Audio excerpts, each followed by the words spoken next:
I feel like we have gone over this before, Dan Mahar, but please remind me, how are you with heights? You like them? You try to stay away from them? I know you're a tall man as it is, and I'm not, but how do you feel about heights? As I get older, I'm worse with them. It never used to bother me. Now I try not to fall from them. Okay, so you're that guy that would call on me for the Farwell for Hire fundraiser and say, "Hey, I've got some ladder work for you. I just got down from said ladder. I am in one piece, which is great. The Farwell for Hire fundraising campaign is my stupid idea to do odd jobs in exchange for a donation to cystic fibrosis research. And so, what it's turned into over the years is people not wanting to do jobs that I don't really want to do either, but I'll do them for a donation. So up the ladder, down the ladder, needed the 30-foot extension for this job today, but it done. I'm safe, thankfully. And of course, everybody in London groans because what do you mean Farwell safe? We were hoping to get rid of this guy. Anyway, I bring it up because there is an easier way to help me raise money for cystic fibrosis research, don't you know? The Farwell for Hire 50/50 draw is underway. I mentioned this last week. I am shamelessly mentioning it again. If you're in Ontario or you know somebody in Ontario that can buy a ticket for you, why don't you do that? The jackpot right now is right around $60,000. That means your take home is $30,000, and we're making the draw at the end of the month. So this jackpot is only getting bigger before we award it on May the 30th. And here's the thing, another reason that I'm bringing it up now, the early bird prize this coming Friday, May the 16th, is a Kitchener Rangers experience. So all of the Rangers fans that we're talking to right now, and heck, if you want to punk them, if you're a fan from another market, take advantage of the early bird prize. You'll get a tour of the dressing room, which is going to be brand spanking new in Kitchener next season. You're going to get a signed jersey, and brace yourself, you're going to get the chance to sit in the broadcast booth with me for a Kitchener Rangers game next season. I know, try not to take too much in one sitting here. It's biting off a little more you can chew, right? But you can have all of that if you buy your ticket before Friday, May the 16th at 11 a.m. That's when we're awarding the early bird prize of a Kitchener Rangers experience. So whether you're a Rangers fan or just a junior hockey fan and you want this experience with the locker room tour, the signed swag, and the chance to see a game from the broadcast booth, you can have it all. CF5050.ca, CF5050.ca, and help me raise money for cystic fibrosis research without climbing a ladder. I should have just called you, Dan. You could have just reached up and got into that eavesdrop for me today. Farrell, I decided I'm gonna buy a 50-50 ticket because I was on the fence. I had a sick raccoon in the yard, and I was thinking, this seems like a job for Farwell. I couldn't guarantee it wasn't rabid, but I figured my word was enough for you to go on. But either way, I'll spare you. I'll go the 50-50 route. How's that? Burlap sack and a shovel. I take care of that for you, Dan. I won't say any more than that, but appreciate you, buddy. You're starting to sound like a lot of the people who hire me. Oh, yeah, I've got this thing I really, really don't want to do. Dangerous? Maybe, but you do it for charity.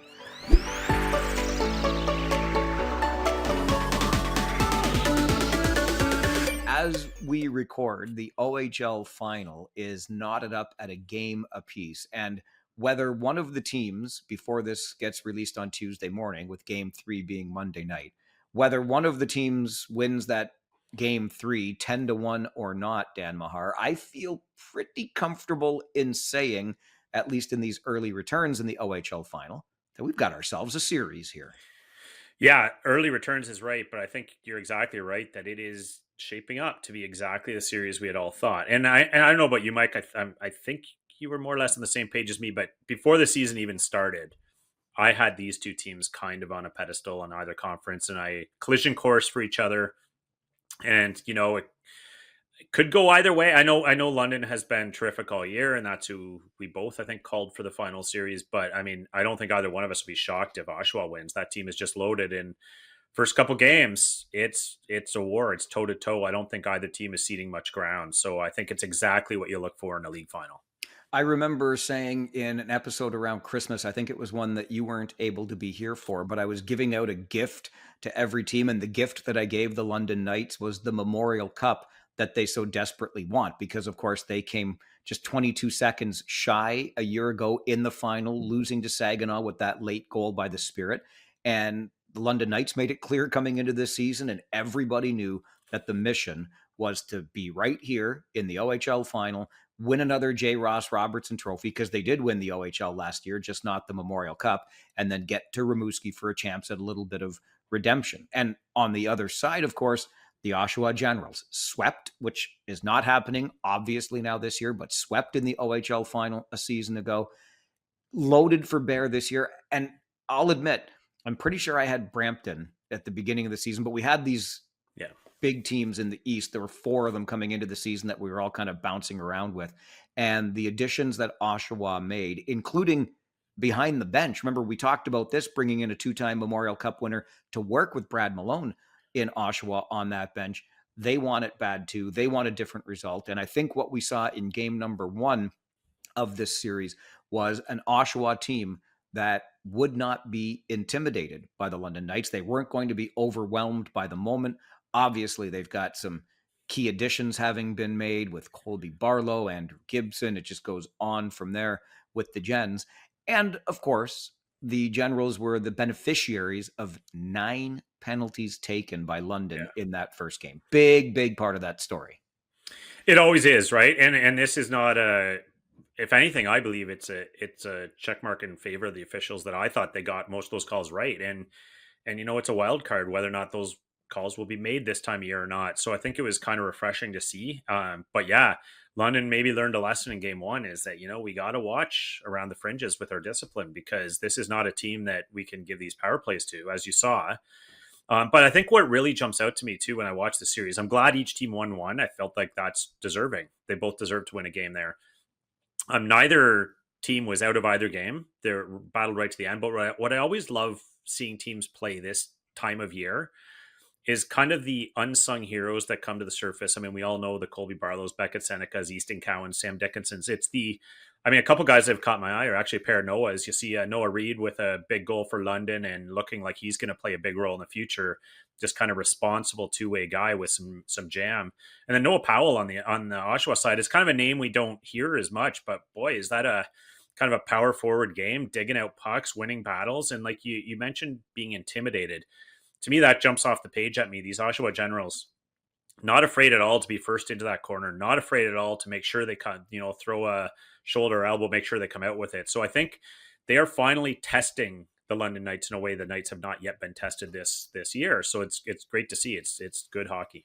Not unsung heroes by any stretch, but I would add the goaltenders into this as well. Jacob Oster, some ice water in the veins, stopping Easton Cowan on a penalty shot in game number 1. And then Austin Elliott, coming off his first playoff loss, put in a performance, especially with Oshawa pressing in the third period in game number 2, that I thought was worthy of at least passing mention here. And the thing about Austin Elliott's game that continues to impress me, Dan, is how calm he is back there. He's unflappable in every sense of the word, at least from what I can see.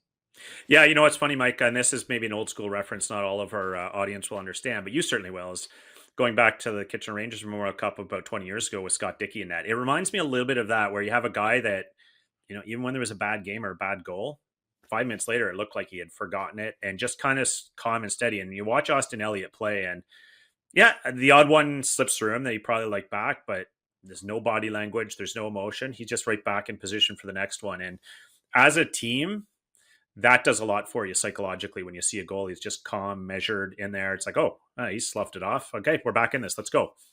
There's no dwelling on it. There's no, oh man, is this guy right? Like he looks off now. So Austin Elliott certainly has the mentality you look for in championship goaltending at this time of year.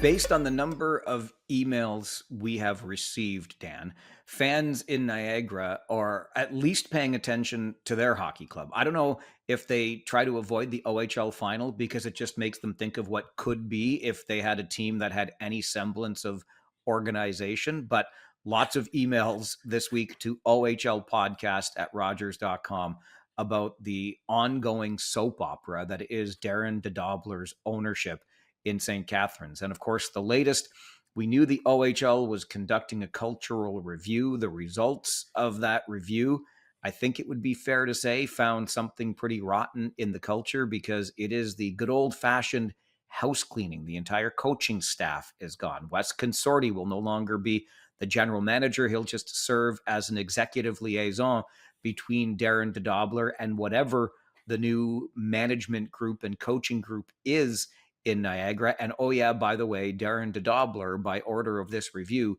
is not to have any dealings with the day-to-day operation of the team that he owns. Dan, I don't know what you make of this, but I've got some thoughts here.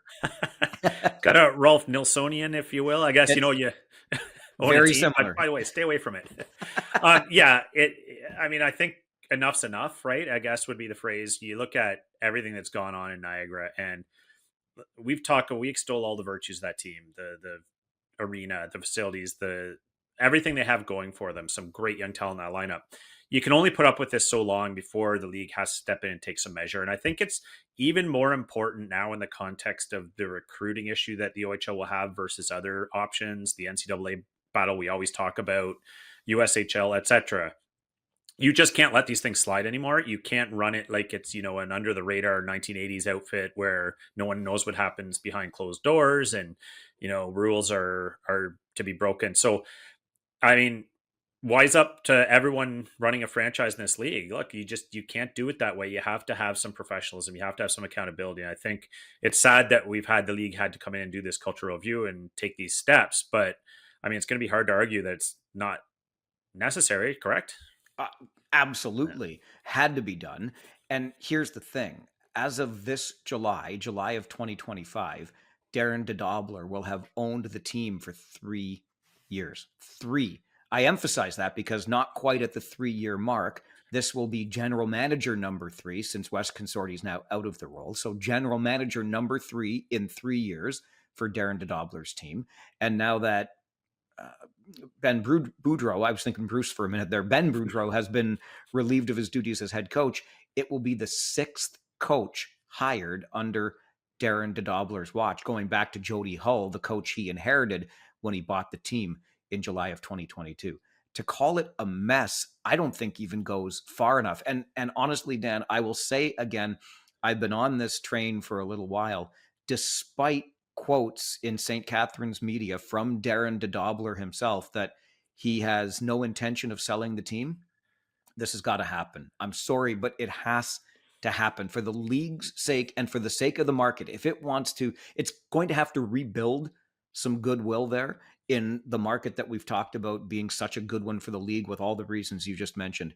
But you got to start the process of rebuilding that goodwill. And that begins under new ownership, as far as I'm concerned. So the cultural review has brought us to this point with the house a little bit cleaner, but you can't let this same owner stand above a 3rd GM and 6th coach in just 3 years. You got to find a way to force a sale here and get some more stability into the organization and the fan base in the market that deserves it. Yeah, I totally agree. And, without knowing all the ins and outs, details of everything that Darren Dobler's done in his time there's enough smoke for there to be fire. And we talk all the time about leopards don't usually change their spots. And you can find someone that doesn't have a lot of experience. That experience will help them get better. But when it's things around lack of professionalism or ethics or any of those types of things that speak to character, how someone's able to perform in a role, it's hard to get a stink off once it's on, I guess is the best way to put it. And yeah, just even if it's just optics, you kind of have to move on from this regime. You have to figure out a way to make the franchise new again and give people confidence that it's different. They're not supporting something that's going to fall off the tracks again. So yeah, I agree. They had time to move on. I'm going to throw 2 wackadoodle ideas at you here before we leave the Ice Dogs story. One less wackadoodle perhaps than the other, but I think I'm onto something with both of these things. First of all, Tony Saxon out of Guelph, who's covered the Storm for decades now, was reporting that there's a very well-known name attached to the potential GM's gig in Niagara, who also, beyond his OHL experience, has a pretty nice resume. That's sounding an awful lot like a guy by the name of Mike Futa to me. We'll see what happens, but the name's been bandied about. And obviously, it wouldn't be the worst thing given the track record of Mike Futa. How about this, though, Dan, on the coaching side, as they look, and I'm not sure I'd even wish this on the guy because I've known him from the league for a lot of years.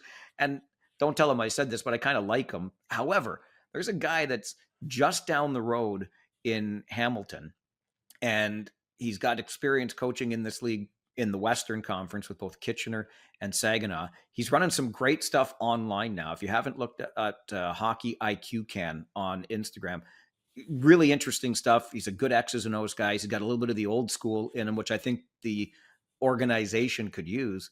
Why not Troy Smith behind the bench in Niagara? He's practically local. Smith, Fuda, and a new way forward for the Ice Dogs, Dan Mahar.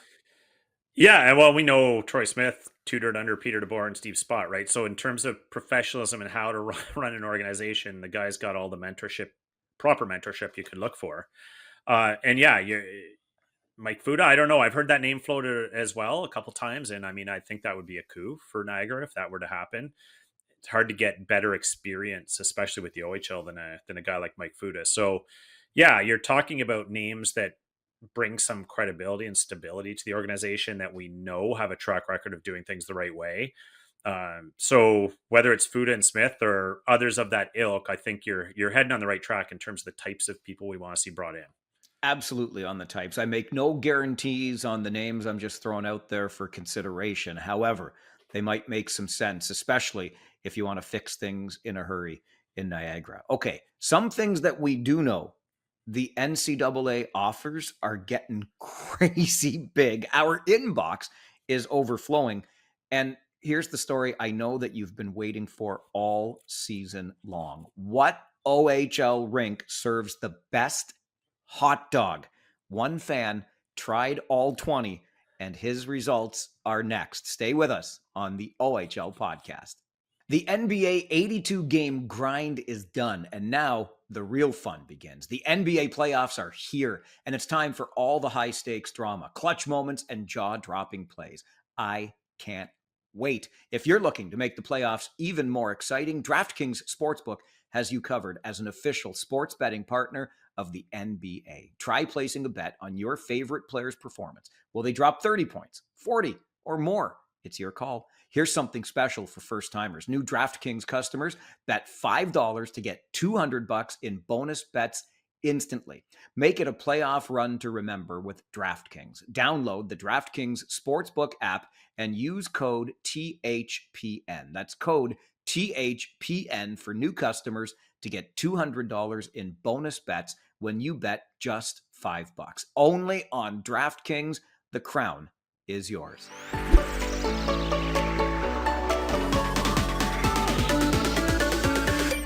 Well, I always get the perspective of the Ontario Hockey League from the media side of things. And I might talk about a good media meal here or there or complain about it, quite frankly. Yeah. But how great is this? Catching up with a guy who has visited every OHL arena and made it his mission to find out who has the best hot dog. This is groundbreaking stuff. Greg Bryant on the OHL podcast. Thanks so much for joining us. Well, thank you very much for having me. I appreciate it. So let's start with the why. I mean, what motivated you to decide to do this? My son's played in the OHL for 4 years. This was his last year. So I just wanted to have some fun in his last year's OA year. And I thought, you know what? I wanted to make sure I get all to the rinks or to get all to the rinks. And I thought, yeah, I know what? I'm just going to have some fun with it. And I thought I'm going to do a hot dog testing or tasting throughout the whole OHL. All right. So what experience do you bring to this role as the official OHL arena hot dog tester, Greg? Honestly, I don't bring any experience. I can't even say hot dog's my favorite food, to tell you the truth. But I just wanted something. I knew every arena has a hot dog stand always. They always have accessible hot dogs. So I thought, you know what? I'm going to try it. So I gave it a go. And I just want to have fun in his last year. He knew I was doing it. And I kind of got a chuckle out of it. And yeah, that was just my plan, kind of do something in his last year, have some fun with it. Okay. So what criteria did you use to judge the hot dogs? What makes a good hot dog? So I definitely am an all beef hot dog guy. I chose mustard as my only topping, which isn't my only topping at home, but I thought everybody has mustard at the rink, so I just went with mustard. I definitely the bun was crucial for me. I like a good fresh bun, not stale, not old.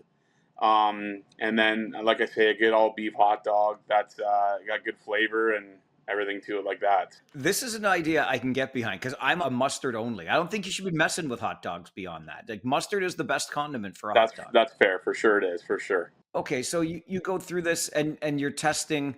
I mean, so many things can go into it, but let's just get to the heart of it then. Which arena turned out to give me your top three, two, and then one for best hot Okay, dogs? so three I would say would probably be Erie. Surprisingly, it was Erie. A little skeptical of the American, sometimes the hot dogs there, but Erie was really good. Good flavor. The bun was fresh, warm, soft. It was really good. It was really good. And then number two, I would say was Oshawa. Oshawa definitely came in at number two. I thought it was really good. Same concept, fresh bun, lots of flavor.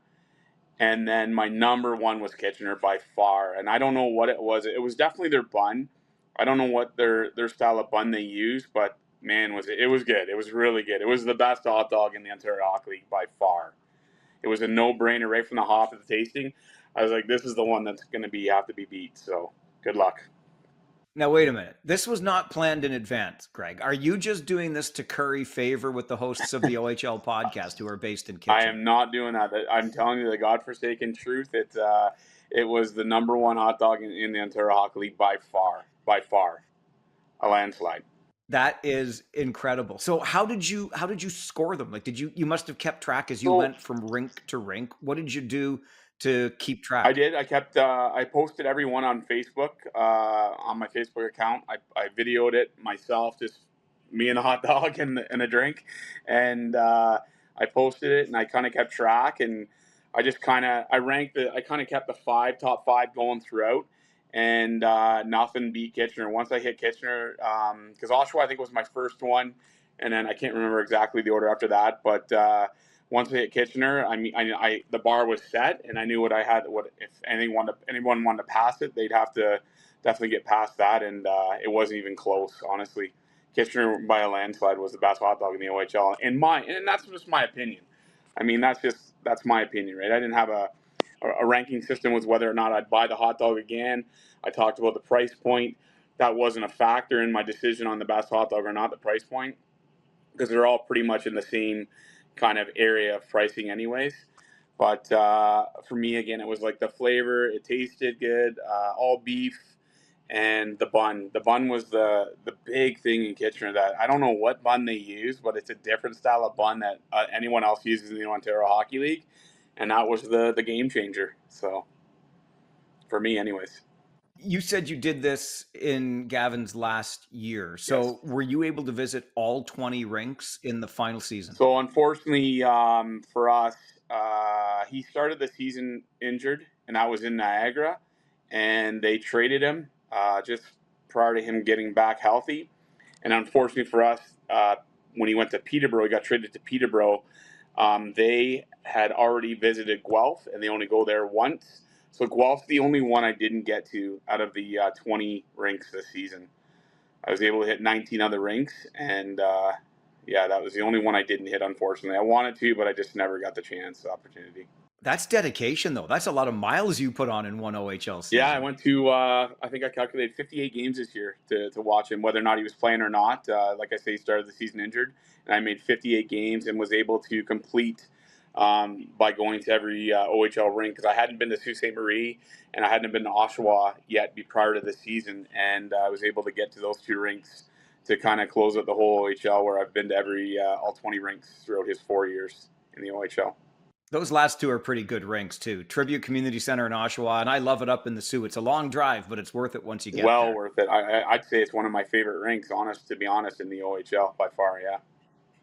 So you mentioned, Greg, that you were posting videos of yourself from the rink, you and the hot dog and your drink. And an old friend of mine, Carl, was the one who connected us and told me about this journey you had been on.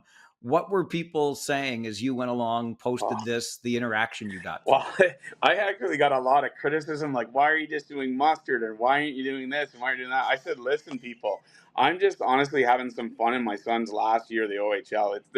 I'm nobody to be a judge of anything, to be honest. I'm just a guy that wanted to enjoy his son's last year and have some fun with it. So there was definitely some criticism, a lot from the peers and stuff, and they kind of made jokes about it and stuff like that. But and although by the end of it, everybody wanted to be in the video. They're kind of like, I'm gonna photobomb it, or I'm gonna be in your video. I'm like, no, I'm doing this on my own. I started this on my own. I'm doing my own. You criticize me throughout, whatever, so you're not gonna be part of this. So I kind of just did it on my own, and I would go hide in some little corner with a hot dog and a pop, and sit there and film myself. And people walk by and they're like, probably thinking, what the heck is that guy doing? But that's what I was doing. I was trying to hide from my peers and just kind of do my thing every rink that I went to, right? So I love it. I love it. Okay.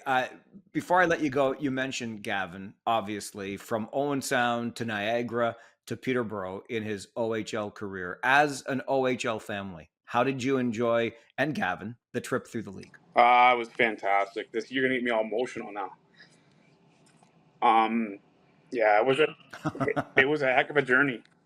I uh, I can't thank the league and the people that gave him the opportunity enough. I really can't, and I'll always support this league. It gave my son, again, a great 4 years of hockey, and gave me, as a dad, 4 great years of hockey. It was awesome. It was it was a heck of a ride, and fortunately for us, it's not over. He's going to Sacred Heart University. He committed to D1 in the U.S. And yeah, it's pretty exciting for us to not have this journey end so abruptly, like it has for so many in the past who played in the OHL. And we're fortunate enough to have that opportunity to continue for the next 4 years. But I can't thank the league enough and the people that gave me the opportunity and treated us good too. Treated us good as people, and yeah, it was great. I loved it. Loved loved it. I really did. I really appreciate that honesty, and I didn't mean to get you No, emotional, no, but it's not I've your seen enough fault. guys come through this league. Not your fault. I got to know Gavin best when he was playing, obviously, in Owen Sound, Yeah. which is in the same division where I work. Loved him as a player. Wish I could have got to know him better personally, but heard nothing but great things, especially from teammates about his leadership abilities and all of that. And you mentioned it's not over for Gavin. In the O, it is as he graduates Yep. out, but off to Sacred Heart, taking advantage of that NCAA opportunity as a father. You must be just over the moon right now. We are, and I am definitely. It's always a dream of every Canadian dad. They hope their kid can make it and make a life of hockey if that's possible, and you just kind of give them everything that you possibly can and all the advice and tools. And I mean, there's many nights where, I give him the gears and I'm hard on him and push him and whatever. But it was my dream and my belief that he always would have that opportunity playing in the OHL. I remember the first time when he grabbed a hockey stick, or a mini stick rather, and he was like 2 years old. And I just, you just have that hope, you have that feeling, and you want to give them every opportunity you can. And that's what we did. And, we're one of the lucky ones to be a part of that league. And I it was awesome. It was a great experience, and it's not over. But it was a great experience. I loved every minute of it. I mean, there's highs and lows, and he did go through some injuries, which was tough for us and stuff. But yeah, I wouldn't change it for the world. Wouldn't change it for the world. So proud of him, and Any plans, Greg, for the NCAA hot dog tour? Is that next yeah. for you? No, I don't think so. I don't think so. If anything, where he's going, Connecticut, they're known for their pizza, New Haven style pizza. So I can just see myself maybe touring around the pizza places when I go watch them play or anything like that. But yeah, I just no plans for the hot dog stuff. That was maybe a one and done thing. I'm not sure. Well, if the pizza thing happens, you know where you're coming to talk about it. We'll Yeah. follow up with the pizza reviews as Gavin goes through the NCAA. Yeah, and I'm sorry about this. I didn't mean to get emotional. I really can't thank the league enough. I really can't thank the people like you. I can't thank you guys enough that put them on talk shows or had them on podcasts or media after the games. I just can't thank everybody around him that gave him the opportunity, making him feel like a pro. Was absolutely fantastic, and it was a great ride. It was a lot of fun. OHL is a great league, and I'm gonna miss it for sure. Well, you're welcome back in the rinks anytime. You know that. And when you're in Kitchener, make sure you look us up, okay? I will for sure. I will for sure. And again, I'm sorry for getting all emotional, but thank you for having me. I appreciate it, and I can't thank all of you enough for the opportunity you gave my son. That's for sure. And I thank you to the OHL, and I thank you to everyone that was a part of everything he accomplished and has been a part of. I appreciate it.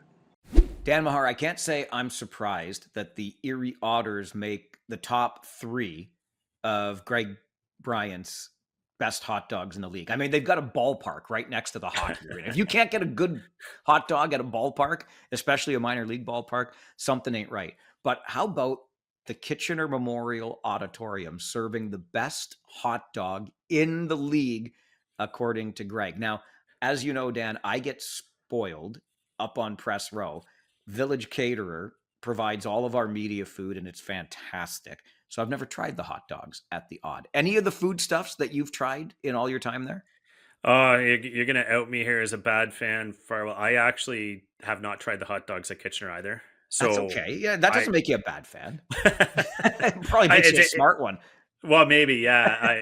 I have heard good things about them. I'll put it that way. So, you hear all these things about the Bell Center hot dogs in Montreal, and I did sample one of those and found, they're pretty standard. So I'm not sure what the criteria are, but interesting to hear Kitchener. I see a lot of different food options being explored in Kitchener, just around the stands, and can't say that hot dogs were always top item I see out there, but great to hear. I mean, I'd love to hear the criteria too for what constitutes the best one, but that's interesting. If you try all 20 and you're going to have your rankings, then I trust the guy that Yeah. tried all 20. And listen, you should like a hot dog in Kitchener, shouldn't you? We are the home of Schneider's, after all, back in the day. Yeah, yeah. Would it be bratwurst technically that we should be having in Kitchener? I don't know what the difference is. I mean, it's all the same to me. But yeah, you're right. We should be a hot dog leader, I would think, in the league. I would like to think so, absolutely. And with all the changes coming to the Kitchener Memorial Auditorium, most of them fans won't see because it's going to be on the player side with new facilities, gym, etc. Office space is going to be taken care of for the organization itself. But there's talk also if the city will pony up a couple $1 million in Kitchener of a renovated, expanded restaurant that could have more offerings for the fans that come in. And look, uh, bias here, of course, because Dan and I are based in Kitchener, but for a city of our size, a market of our size, Dan, and a building that gets used, of course, for way more than hockey, why not have an option like that within the walls of the arena? It makes a ton of sense to me. Oh, for the number of times I get asked in a year, Mike, from out of town fans, where should I eat around the rink? And it is shockingly hard to answer because there isn't anything immediate. There's a couple decent places within, a 5-10 minute walk, but really not much. So having something in the arena just makes a ton of sense. I think they'd make a killing if done right. So I was kind of glad to hear they're angling that way.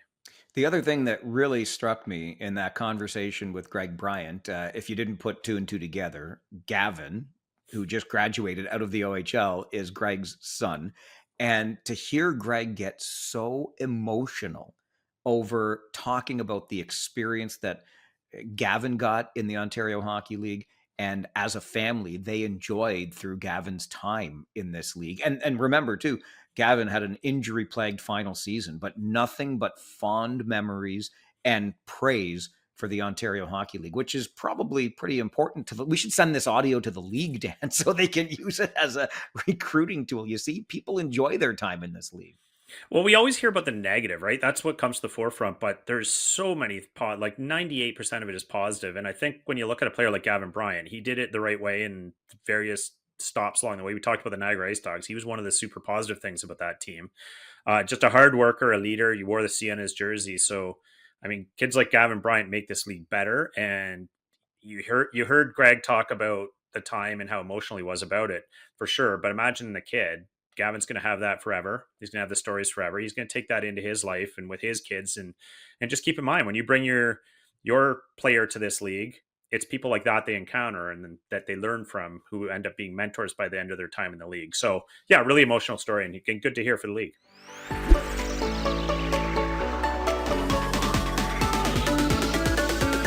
The reason that the league might want to use this as part of a recruiting tool is because the battle, I mean, I think did we not, Dan, just talk about this last week? Like the full scale recruitment war almost is on. And just check the names this past week. And I might be even missing some, but Luke Misa to Penn State, Porter Martone, a reported offer of north of $250,000 to join him, a couple of former, perhaps, Brampton Steelhead, and Sam Hillebrand commits to Ohio State, which is really interesting because if you follow the NCAA at all, Sam Hildebrand's a Michigan native, and you're going to the Ohio. Like they don't do that, do they? Michiganders go to Ohio, but nonetheless, that's three big names.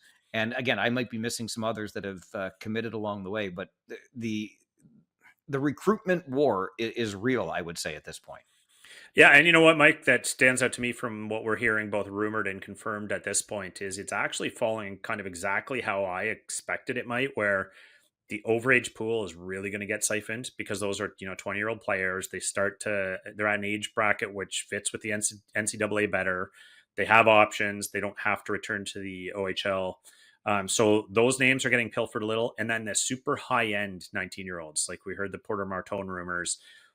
So, to me right now, the only thing limiting these players going to the NCAA is just a lack of spots in the NCAA. So if you're going to offer a player who's 18 or 19 years old, a spot on your team in the NCAA, it's tough to guarantee them much ice unless they're high end. And it's tough to guarantee them a lot of NIL money unless they're high end.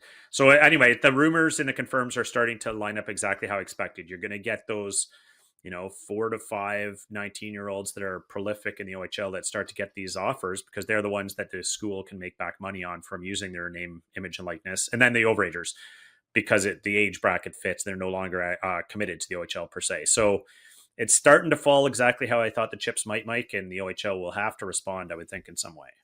Two branches on this tree I want to explore a little bit further. The first, I fully admit, is completely wild, but Luke Misa had the opportunity to sign his entry-level contract with Calgary, decided not to go the NCAA route. Do you think it's possible, Dan, in any universe where at some point a player can sign their ELC and still play in the NCAA like they long have been able to in the CHL? It's interesting because the argument the NCAA always made against the CHL was that the CHL was a pro league. And once you've got a pro deal, you're no longer eligible for the NCAA. And we all know all along that was a bit of a crock. That was a play that was trying to discourage players from going the CHL route and hurt their main rival. So can they go a next step then and take a player who signed an ELC? Because the thing is with ELCs, Mike, because we all know they slide. They're not, so you've signed the deal, but you're not actually playing pro till you actually are in pro. So if the contract's sliding, can they use that loophole and say, well, they're still not really a pro. They've signed, but they're not actually, their contract hasn't kicked in yet. So from a competitive side, it certainly would make sense for them to open their pool by saying, sure, you signed the ELC, but you're not yet playing. Yeah, come on. And then there's the anti-labor laws that kind of got them in trouble with the CHL ruling. So long way of saying, yes, Mike, I would see a possibility where that would be opened up and it might make sense for the NCAA to do so. I just see so many more parallels between the two leagues, NCAA and CHL, and obviously the recruiting for talent, right? Why not? I admit it's a little bit out there and it would be well down the road in all of this, but I'm not ready to write it off. The other branch that I want to explore on this tree, though, Dan, is consider, and we'll just use Martone and Misa as the examples, they are on or perhaps about to be former members of a Brampton Steelheads team that obviously underperformed this year, but that was loaded for bear. And now, of course, is staring at an upcoming season where the struggle will absolutely be real in Brampton. Of course, as an organization, the Steelheads would have been counting on the opportunity to move a Martone and a Misa and recoup some of the draft picks they spent on various deals to take their run this year. If they lose the opportunity to do that, and we might see this happen in other markets then as well, this is a very bad thing, a very bad thing. We talk about players having options, and we want that. That's the best part of this new hockey landscape. But oh my goodness, is this going to make life miserable for teams that are ready to rebuild, and the assets they counted on to accelerate their rebuild fly the coop because they don't want to stick around for a subpar season. Absolutely, Mike. I mean, I can't emphasize this. People will say it's doomsday thinking, but this could have profound, devastating effect on some CHL franchises. And you just hit the nail on the head. If you're a team that's kind of going to go backwards in the cycle, like junior hockey always does, you have your upswings and your downswings, and you're going back on the downswing, and you lose those trade assets, because sometimes that's the only thing that accelerates the rebuild or gets them back in business 2 or 3 years down the road, is when they can recoup some of those picks. And when that falls off the wagon, you no longer have that pathway to competing again. Boy, it can be some long years in those franchises, and teams like Brampton. I mean, let's just call it like it is. They can't endure that. They cannot take a prolonged downswing. They had a stacked team this year, which probably mildly underperformed due to injuries and some other factors. But because of that, they did not make nearly the money that I think they had hoped to make this year. So now if you take a big hit over the next 2 or 3 years, I mean, that can kill a franchise like that. Let's not mince words here. It can be devastating. So I'm not sure what the play is, because the OHL is never going to have the finances to compete with the NCAA. So that right away is off the table, but they're going to have to come up with some sort of response, some way to recruit, some way to retain. Because yeah, you're right. That's the one thing these franchises have to look forward to. Like if you're a Brampton this year, say, well, we're going to trade Porter Martone, get a bunch of second round picks and a couple young prospects. They'll be entertaining to watch, and in a year or two, we'll be back in contention. Well, you just lost that asset. What do you do now? Because without hope, without excitement, fan bases die, and we got to find some way to retain that. Guardrails has to be the response, right? Or have to be the response here. And this flies in the face of the options we just talked about a moment ago, how much we want the players to have the options. But I remember this in the early days of the conversations, Dan, before the NCAA rule even became official, when the rumors were there, we talked about this very possibility, right? Players having this movement between the two leagues, almost like an open border, if you will. But I think just in order to protect the integrity of franchises, more so in the CHL, I think I'm being selfish here than the NCAA, but really, I think what we have to do is have some sort of limitation on movement. It's not, the door is not closed entirely, but I think there have to be some sort of parameters around how much service a player must give. And maybe that becomes a whole part of the new scholarship and development agreement when you sign with the CHL team. I don't know. But I think teams in the CHL have to be offered some level of certainty here, don't they? Yes, 100% agree with the concept.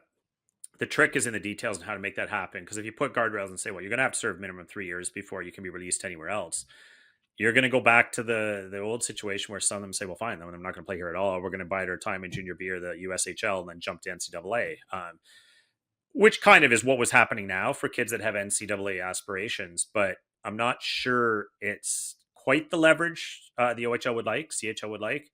But you're right. There has to be some sort of give and take, because you don't want it to just be a quick stop for some development. Yeah, we're gonna pop in, benefit from your coaching and your development services for a year or two, so you can groom us for it's not going to be a feeder league for the NCAA. So hopefully, some of this talk from the NHL negotiating their new CBA and talks they've had with USA Hockey and upcoming with the CHL, hopefully they're correct, or they're truthful when they're saying they're looking for a landscape that works for everybody. And that's where some of those guardrails would come in, that the job is not for this league to sink the other league or the rival league. The league is for everyone to coexist in some sort of meaningful way. So, but right now, when you look at leverage, CHL certainly does not have the leverage that the NCAA might. It is an absolutely wild time right now, and it's going to be a very interesting summer ahead for sure.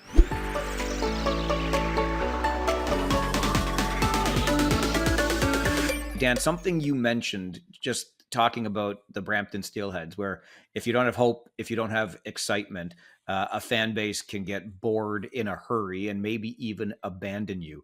I mentioned earlier, the inbox is overflowing this week, and we love the feedback. Keep it coming, whether you've got a thought on your favorite team or a thought on Dan and I and the work we do here on the OHL podcast. Send it to ohlpodcast@rogers.com. And thanks a ton to Kevin and Patrick and Adam, who all had thoughts they shared about the Niagara IceDogs.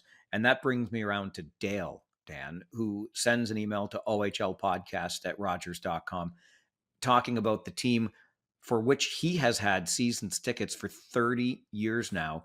That's the Barrie Colts. And to this idea of if you don't have hope and you don't have excitement, the fan base can get pretty bored or maybe even abandon you. Now, Dale's been with them for 30 years, but he says that championship in 2000 is a long ways in the rear view mirror. And Dale notes that I said a number of times through this season that I couldn't really figure out the Barrie Colts, and they impressed the heck out of me in the first round of the playoffs this year. And even into their series versus Kingston. But here we are now, and Dale is looking at a year ahead. We mentioned Sam Hillebrand, the two-headed monster in goal, I guess, will be gone. You're fine with Ben Horebic, one would assume, but what does the landscape look like for the Barrie Colts? Don't they have enough assets that they've got to run this back again and try to make some noise next season? Yeah, well, it's an interesting discussion when you look at track record and reputation and whatnot, because for me, the reputation and brand of the Barrie Colts is always a pretty strong one. They're a pretty competitive organization up and down.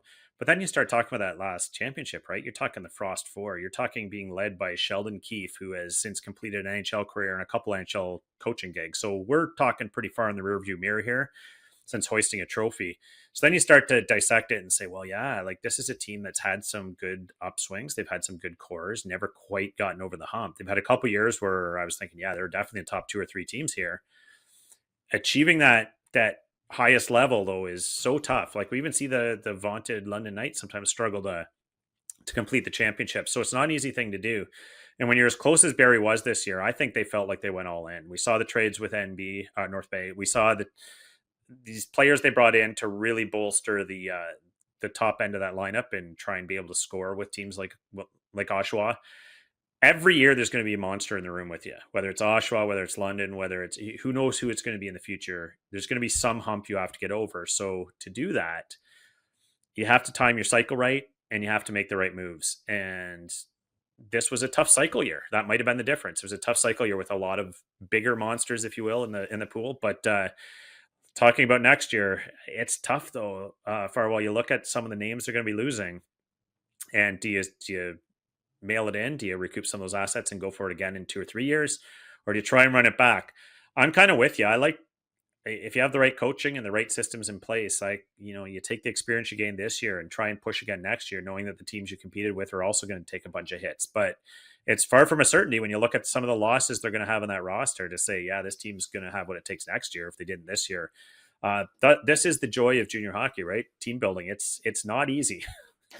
Well, and that leads right into sort of one of the elephants in the room in Barrie, and that is philosophically, I think they've got toes dipped in both of the pools. And by that, I mean, they seem really focused on analytics and they seem really focused on the more traditional approach to building a team and coaching a team. And I don't think those two things necessarily work well together. It might be a little bit of oil and water. You can take the full board analytics approach if you want to, but I think you have to commit to it then. And I'm not sure the Barrie Colts have fully done that. Like I said, I feel like they've got, a 1 foot on either side of the blue line here, and they're trying not to go offside. I think you got to pick which way you want to go, full board analytics or stick to more traditional ways of building a team and icing a team and see where it goes. But I feel like they're kind of stuck between two worlds. And until they figure that out, the fan base might be waiting another 25 years.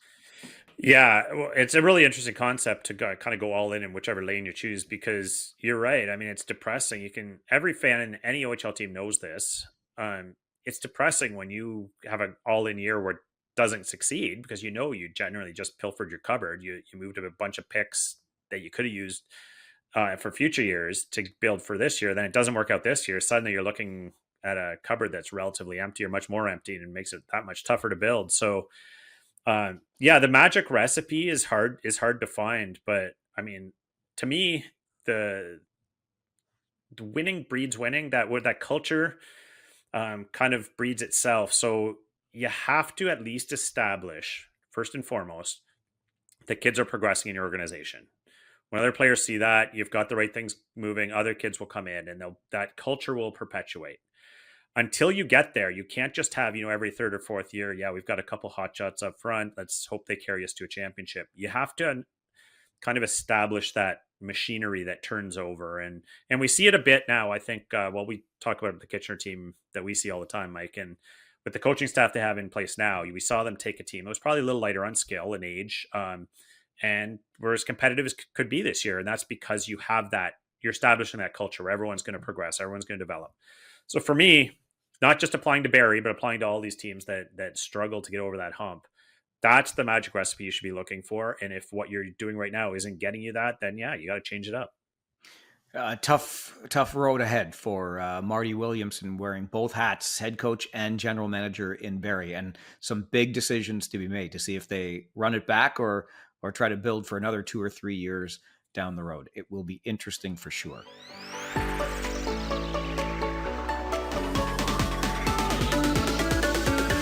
I am very excited for our performers of the week this week because Dan Mahar promised me last week. You're not going to renege nope, on me? Nope, I remembered. Okay. Yeah. So I get to go first this week with my performer of the week. And here's what's interesting. Obviously, things can change from one game to the next. And after game 1 of the OHL final, I felt like I had a 1 and a 1A, and I could come in with 2 options here and see which way Dan went on this, even though I was going first. I thought for sure we're going to have one of the 2 same guys. And then game 2 came along, and clearly there's no other answer for a performer of the week this week than Easton Cowan of the London Knights, right? The London Knights get a little punch in the nose in game number 1, figuratively, losing their first game of the playoffs after starting 12-0, and the Oshawa Generals come into their house and win. So you need a response in game number 2, right? And Easton Cowan had that response. A 5-point night with 2 goals and 3 assists, in on every London Knights goal in the 5-2 win to tie the series. And I would give him performer of the week for his pass to Jacob Julian. I think it was the 4th goal that London scored. Incredible next level stuff. So to me, it's an absolute no-brainer that Easton Cowan is the performer of the week. So considering that, Dan, you can't pick Easton Cowan now. What are you going to do? This is why I let you go first, because that was going to be my guy too. And how could you not? Right. But given that the series, each team won the first game, I think it's only fair then that we give each team a performer of the week. And my guy has to be Andrew Gibson. We saw the 2-goal performance in game 1 from a stay-at-home. This guy's bread and butter is preventing goals. It's being physical, keeping him out of your net, keeping the puck moving up ice. So that's what he's there for. And he added 2 goals and a 4-2 win on the road in game 1. Are you kidding me? So, I mean, that's extreme value. So I think it's only fair then, series 1-1, let's give each team a performer of the week. So I'll go with Andrew Gibson. Well done, Dan. Couldn't agree more. My 1 and 1A before Easton Cowan ruined everything with a 5-point performance were Andrew Gibson and Jacob Oster. I mentioned Oster before, stopping Easton Cowan on a penalty shot, performed very well. But yes, Andrew Gibson, for the reasons you just mentioned, was in that mix until things changed in game 2. Let's hope the series continues going like this, because I think the league, Dan, and the fans in both markets and around the league, I'll give credit to, I don't know who asked the question, but asked Easton Cowan after the game 2 win about Maple Leafs fans that might be watching and what message does he want to give to them. Don't forget, and this is why we love this league, these guys are here right now and you can see them for 30 or 35 bucks a night. And in a year or 2, you can see them for 300 to 350 bucks a night in the pros. So take your pick, but this is the next generation of NHLers, and it's such a treat to watch right now.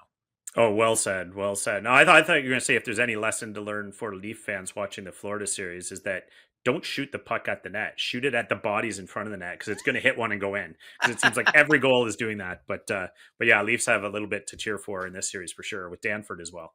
That man over there is Dan Mahar. You'll find him on X at his name, Dan Mahar. My name is Mike Farwell at Farwell_OHL on X. And one more quick reminder, please buy a 50-50 ticket. We're sports fans. We love our 50-50s.